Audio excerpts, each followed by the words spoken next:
रामपुर नामी गांव में मुस्कान नामी चुड़ैल जिसने सबका जीना हराम कर रखा था। हर आए दिन वो भयानक तरीके से लोगों का खून पीती और उनको मारकर साइड पर कर देती।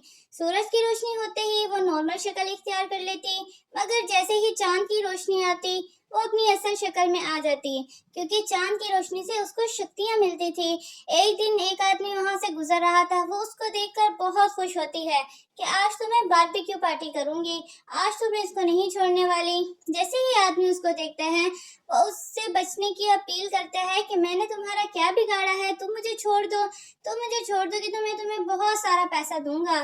चुड़ैल हंसकर कहती है, मुझे पैसे का क्या करना है, मुझे तो बस तुम्हारा खून चाहिए। अच्छा चलो, एक शर्त पे तुम्हें छोड़ सकती हूँ, अगर तुम मुझे अपना एक गिलास भर के खून दे दो मैं तुम्हें छोड़ दूंगी।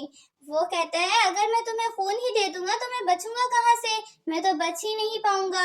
ऐसे कैसे तुमने शर्त रख दी है, अरे भागो रे भागो, मुझे बचाओ, ये तो मुझे मार डालेगी।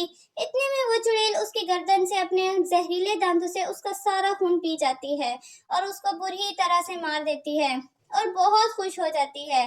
चांद की रोशनी से उसको शक्तियां मिलती है और वो सिर्फ चांद की ही रोशनी में लोगों का खून पी सकती है, क्योंकि उसके पास चांद की वजह से ही शक्तियां आती हैं। सुबह होते ही, जैसे ही वो सुबह होती उसको कमजोरी सी महसूस होने लगती और वो एक खूबसूरत लड़की की शक्ल इख्तियार कर लेती और वो बहुत नॉर्मल तरीके से आ जाती और कहती है, अगर ये चांद ना होता तो मैं तो वैसे ही मर जाऊं, मैं तो वैसे ही जिंदा ना रह पाऊं। जब वहाँ सारे गांव वाले जमा होते हैं तो वो देखते हैं एक आदमी का बुरी तरह से खून हुआ होता है। वो बहुत परेशान हो जाते हैं कि हर आए दिन ये कौन मार रहा है। उन्हें कुछ समझ नहीं आ रही होती कि ये हर आए दिन कौन इतनी बुरी तरह से खून पी जाता है। वो लड़की बैठी बैठी हंस रही होती है। वो सोचती है, इनको क्या पता कि ये मैं ही हूँ जो खून पीती है। एक दिन वो फिर बाहर निकलती है। जैसे ही चांद की रोशनी आती है वो फिर से अपनी असली शक्ल इख्तियार कर लेती है और वो बाहर शिकार के लिए घूमने डलती है, लेकिन उसको कोई शिकार नहीं मिलता। वो सोचती है, ऐसे तो मैं मर ही जाऊंगी, शिकार तो मिलता ही नहीं, मुझे लगता है सारे चुकन्ने हो गए हैं, चलो आज फिर निकल के देखती हूँ। वो फिर से निकलती है, फिर उसको एक आदमी नजर आता है। वो उसको देखकर बड़ा खुश होती है कि काफी दिनों के बाद कोई खाने को मिला है। वो उसको भी गर्दन से पकड़ती है और उसका बुरी तरह से खून पीती है और उसको मारकर गिरा देती है। उसके जहरीले दांत मजीद जहरीले हो जाते हैं और वो बहुत खुश होती है और कहती है, चांद अगर ना निकले तो मैं कैसे अपनी असल शक्ल में आऊं और मैं कैसे लोगों का खून पीऊं, मैं तो भूखी वैसे ही मर जाऊंगी। आहिस्ता आहिस्ता सूरज निकलता है और फिर से वो अपनी असल शक्ल में आ जाती है और वह यूं ही पूरे गांव में दंदनाती घूमती फिरती है। किसी को नहीं मालूम होता कि आखिर ये खून कर कौन रहा होता है, कोई भी नहीं जान चुका होता। वो बहुत परेशान होते हैं। उनमें से एक चालाक आदमी सलाह बनाता है कि ये सारे खून रात में ही होते हैं, अब हमें सावधानी बरतनी पड़ेगी और हमें रात में घर से नहीं निकलना। अगर हम अपनी बचत चाहते हैं तो हम में से आज के बाद कोई भी अपने घर से रात में नहीं निकलेगा।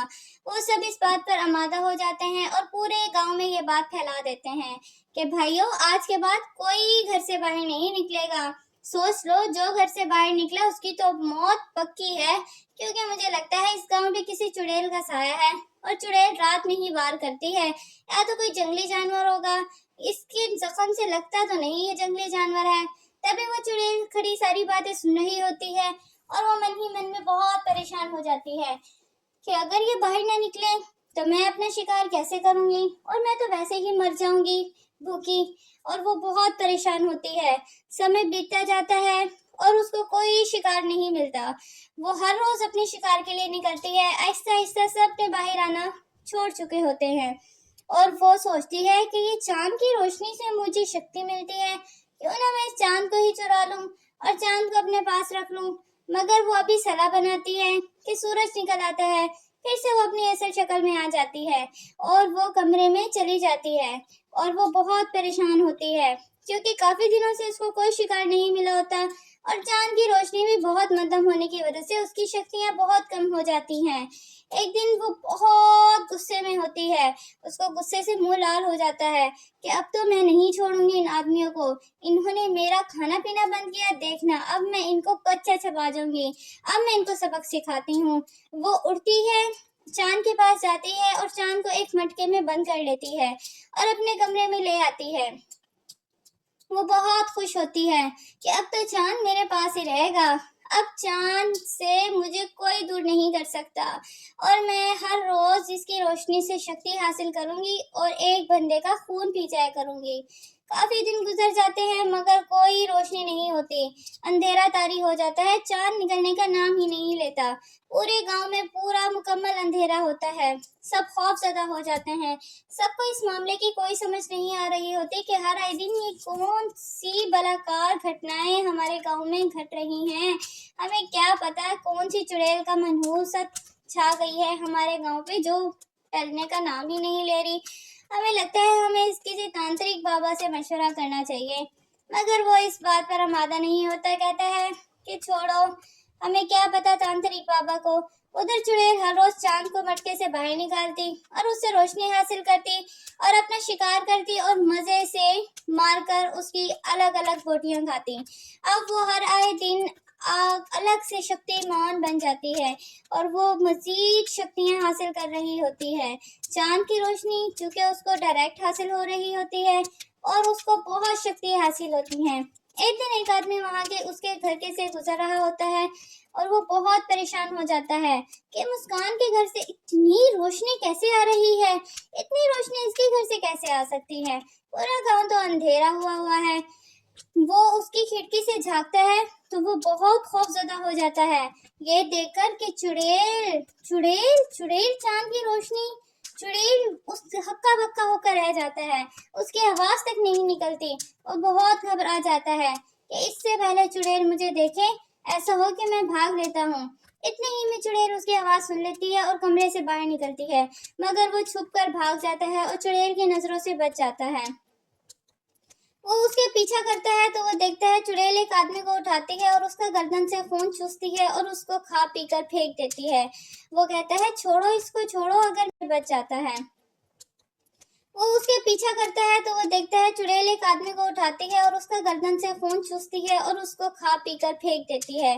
वो कहता है छोड़ो इसको, छोड़ो, अगर मैं इसको बचाने भी गया तो ये तो मुझे भी खा जाएगी।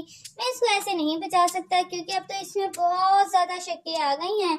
अगर मैंने इसको ऐसे ही बचाया तो ये मैं भी इसकी खुराक बन जाऊंगा। मुझे सब गाँव वालों को ये बात बतानी है। वो अगले दिन जाता है और सब गांव वालों को ये बात बताता है कि मुस्कान मुस्कान नहीं, वो एक चुड़ैल है और चांद उसी के पास है। सब तांत्रिक बाबा के पास जाते हैं, तांत्रिक बाबा से मशवरा करते हैं। तांत्रिक बाबा हमको एक सलाह देता है कि हम सिर्फ उसको चांद को मटके से निकालकर उस चुड़ैल को अगर मटके में बंद करते तो हम सब बच जाते हैं और हम सब बच सकते हैं। और अगर काफी दिन तक चांद उसके पास रहा तो फिर बहुत बड़ी घटना घटेगी। सब मर जाएंगे, कोई जिंदा नहीं रहेगा, सब जगह काली शक्तियों का साया हो जाएगा। हमें जल्द ही कुछ करना पड़ेगा वरना हम में से कोई नहीं बचेगा। वो गांव वालों के साथ मिलकर सब सलाह बना लेते हैं और गांव वाले तांत्रिक बाबा का साथ देने के लिए भरपूर तैयार होते हैं। अब सब मिल जाते हैं और उसको पकड़ने की सलाह बना रहे होते हैं कि एक नतीजे पर पहुंचकर हम उसको बिल्कुल नहीं छोड़ेंगे। उनमें से किसी का उसने भाई मारा होता है, किसी का बेटा और किसी का मामू। हर एक का रिश्तेदार मरा हुआ होता है और वो बहुत उतावले होते हैं उससे बदला लेने के लिए। वो सभी तांत्रिक बाबा के साथ मिल चुके होते हैं और चुड़ैल से बदला लेने की ठान लेते हैं। वो कहते हैं अगर हमारी इसमें मौत वाकया भी हो जाए तो हमें इस चीज का कोई डर नहीं। जैसे ही रात होती है वो सब उसको छुप कर देख रहे होते हैं। रात होते ही वो चांद को मटके से बाहर निकालती है और उससे शक्तियां लेने लगते हैं। जैसे ही वो उससे शक्तियां लेने लगती है सब उसको देखकर बहुत खौफजदा हो जाते हैं, एकदम दंग रह जाते हैं कि ये चांद को ऐसे कैसे लेके आ सकती है, यानी ये बहुत शक्तिमान है। सब अंदर को जाते हैं और उसको मटके में डालने की सलाह जो उन्होंने बनाई होती है उस पर दरामद शुरू कर देते हैं। वो अंदर जाते हैं और चुड़ैल को मटके में बंद कर देते हैं और चांद को बाहर निकाल देते हैं। तभी तांत्रिक बाबा कहते हैं चांद को आप अपनी असल जगह पर पहुंचा दो इससे पहले कोई बलात्कार हो जाए। आदमी तभी चांद को अपनी असल जगह पर पहुंचा देता है और पूरी दुनिया में फिर से रोशनी हो जाती है। और उस चुड़ैल को एक पीपल के दरख्त के नीचे जाकर खोदकर उसको दफना देते हैं। ताकि उसकी बुरी शक्ति और कारी शक्तियों का साया कभी दोबारा उस गांव पर ना पड़ सके और गांव हमेशा शांत ही रहे और आज के बाद किसी की मौत वाक़या ना हो। अब सब उस चुड़ैल को ले जाकर पीपल के दरख्त के नीचे दफना देते हैं और सब सुकून से रहने लगते हैं। अब उस दिन के बाद किसी की मौत नहीं होती और सारा गांव खामोश